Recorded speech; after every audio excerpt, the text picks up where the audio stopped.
सुना है और इसका क्या विचार है, इस व्यंजन योग का क्या मतलब कहानी है? विहंगम योग संत समाज का शताब्दी समारंभ महोत्सव 17-18 दिसंबर को देश की सांस्कृतिक राजधानी वाराणसी के दिव्य स्वर्गेज महामंदिर के पवित्र परिसर में बड़ी भव्यता एवं दिव्यता के साथ मनाया जाना है। इसी के निमित्त राष्ट्रव्यापी संकल्प यात्रा 17 जुलाई से श्रीनगर कश्मीर की धरती से आरंभ हुई है, जो कई राज्यों का भ्रमण करते हुए 7 सितंबर से बिहार में यह राष्ट्रव्यापी संकल्प यात्रा है। और आज इसी राष्ट्रव्यापी संकल्प यात्रा के क्रम में मोतिहारी में आने का अवसर प्राप्त हुआ।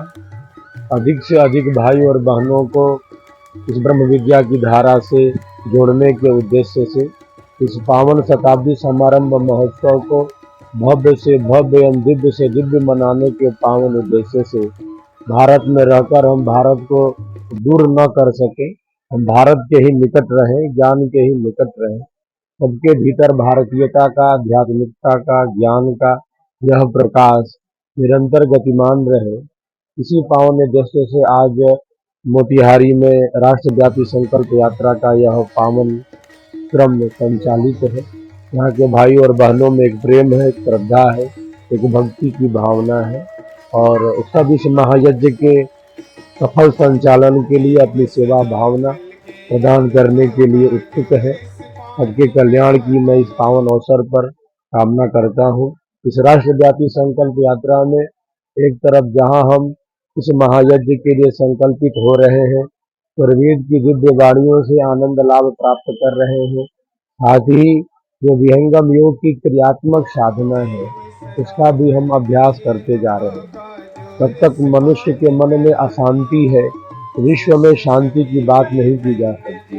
जब तक प्रत्येक व्यक्ति उस क्रियात्मक साधना का अवलंबन नहीं करता जिससे उसका मन शांत होता हो, तब तक विश्व में हम शांति की बात बेमानी ही है एक प्रकार से। तो सबके भीतर वह शांति का, प्रेम का, करुणा का, मैत्री का, भारतीयता का संदेश संचारित हो और मन के नियंत्रण के अभ्यास से वे अपने जीवन के भौतिक एवं आध्यात्मिक उत्कर्ष को प्राप्त करें। इसी पावन उद्देश्य से यह राष्ट्रव्यापी संकल्प यात्रा आज मोतिहारी में है। विहंगम योग संस्थान जो है, इसकी स्थापना वर्ष 1924 में महर्षि सदाफल देव जी महाराज ने किया। महर्षि सदाफल देव जी महाराज का जन्म स्थान बलिया जिला उत्तर प्रदेश के पकड़ी ग्राम में है। 17 वर्षों तक उन्होंने लगातार तपस्या किया और नित्य अनादि सदगुरु को प्रकट किया। बाल्यपन में ही नित्य अनादि सदगुरु प्रकट होकर के और उनको बार बार मार्गदर्शन देते थे कि विश्व में जो भवतपित जीव है, जो मानव जीवन है, इस मानव जीवन की उत्कर्षता को प्राप्त करने के लिए आपको जो मैं विद्या दे रहा हूं उसका आप विश्व में प्रचार करेंगे।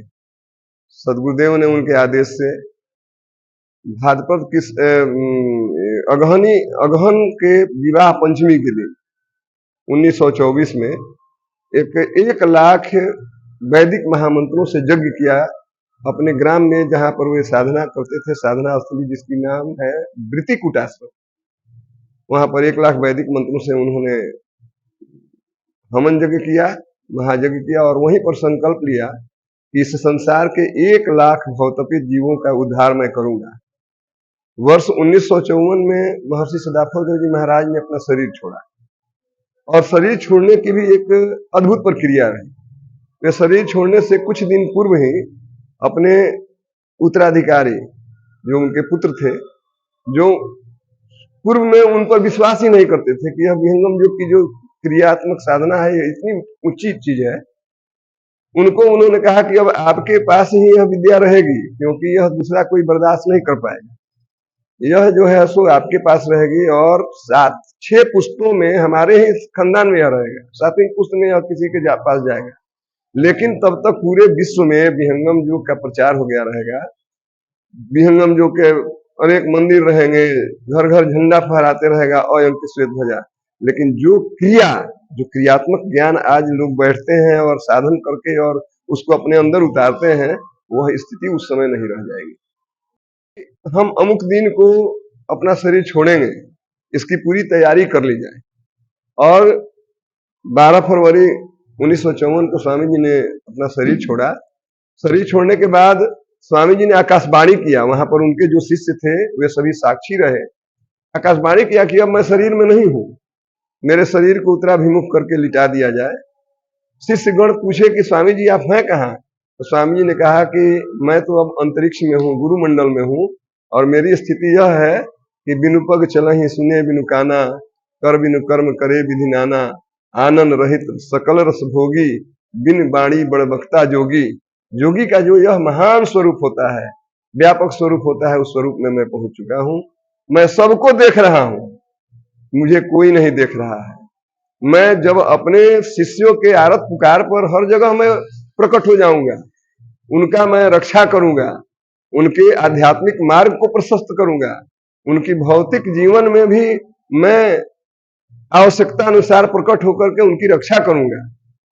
मैं पूरे विश्व में प्रचार कर दिया हूं, जहां पर हमारे मुमुक्षु जीव होंगे, हमारे संदेश वाहक जाएंगे, हमारे उत्तराधिकारी परंपरा गुरु जाएंगे, हमारे शिष्यगण जाएंगे, और मुमुक्षु उनके केवल वाणी को सुन करके दौड़े हुए हैं। यह ब्रह्म विद्या विहंगम योग की जो साधना है, यह सबके लिए नहीं है, उन मुमुक्षुओं के लिए है जो इस मानव के शरीर में आकर के अपने से अपनी दूरी मिटाने की लालसा रखे हुए, जो अपने आत्मा के तक पहुंच करके उसके अंदर बैठे हुए परमात्मा की खोज कर रहे हैं, जिनकी लालसा इतनी ऊंची है, उनके लिए यह विहंगम योग है। विहंगम योग की प्रथम कोटि की साधना ही यह तो पूरे विश्व के कल्याण के लिए है।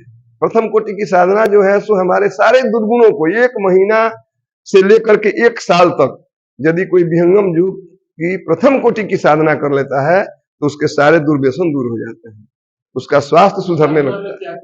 साधना जो है सो यूएन हैबिटेट कार्यक्रम से जुड़े हुए हैं, उसके हम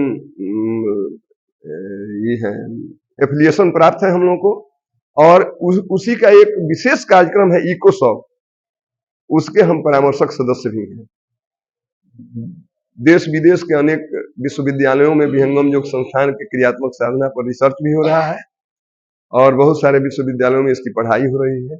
इस पर बहुत सारे लोग जो है सो डिग्री पीएचडी की डिग्री ले रहे हैं। लोग देख रहे हैं कि विहंगम योग की साधना से क्या होता है। विहंगम योग की साधना जब हम करने बैठते हैं तो प्रथम कोटि की साधना में ही हमारे अल्फा तरंगे, हमारे मस्तिष्क की, उनका बहुत ही विकास हो जाता है, और उससे जो है सो हमारी मानसिक चेतना बहुत ही ब्रॉडनेस में जाती है। बहुत हम व्यापक स्वरूप, हमारा जो है सो सोचने का जो स्वरूप होता है व्यापक हो जाता है। बढ़िया अनुभव है। यह एक आध्यात्मिक संस्था है जिसमें आत्मा को परमात्मा से मिलने की जो ज्ञान है उसके बारे में बतलाया जाता है। यह एक आंतरिक साधना पद्धति है जो आत्मा परमात्मा से मिलने की जो विद्या है उसी का नाम ब्रह्म विद्या विहंगम योग है। यह हमारे अभी द्वितीय परंपरा सदगुरु आचार्य स्वतंत्र देव जी महाराज के द्वारा विश्व प्रचारार्थ पूरा यात्रा किया जा रहा है, जिससे यह मानव जीवन जो है इस ज्ञान को प्राप्त कर लेने के बाद इस मानव जीवन में कुछ भी पाना शेष नहीं रह जाता है। इसका मुख्य उद्देश्य हमारे स्वरवेद के प्रवर्तक संत प्रवर श्री विज्ञान देव जी महाराज के द्वारा कश्मीर से लेकर कन्याकुमारी तक का जो यह संकल्प यात्रा है, यह सदा फलदेव जी भगवान के द्वारा रचित स्वरवेद ग्रंथ, जिसका नाम स्वरवेद है, उसी के ऊपर एक हम लोग मंदिर का निर्माण कर रहे हैं, जो भव्यता और दिव्यता की मूर्ति है। उस मंदिर में एक साथ हमारे 20,000 से अधिक साधक अपनी साधना को वहां कर सकते हैं। उसी मंदिर के महामंदिर के निर्माण हेतु संत प्रवर श्री विज्ञान देव जी महाराज उस यात्रा के क्रम में आज पूर्वी चंपारण जिले के इस पावन धरती पर उनका शुभ आगमन हुआ है। इस आगमन का उद्देश्य उस मंदिर के निर्माण से निहित है।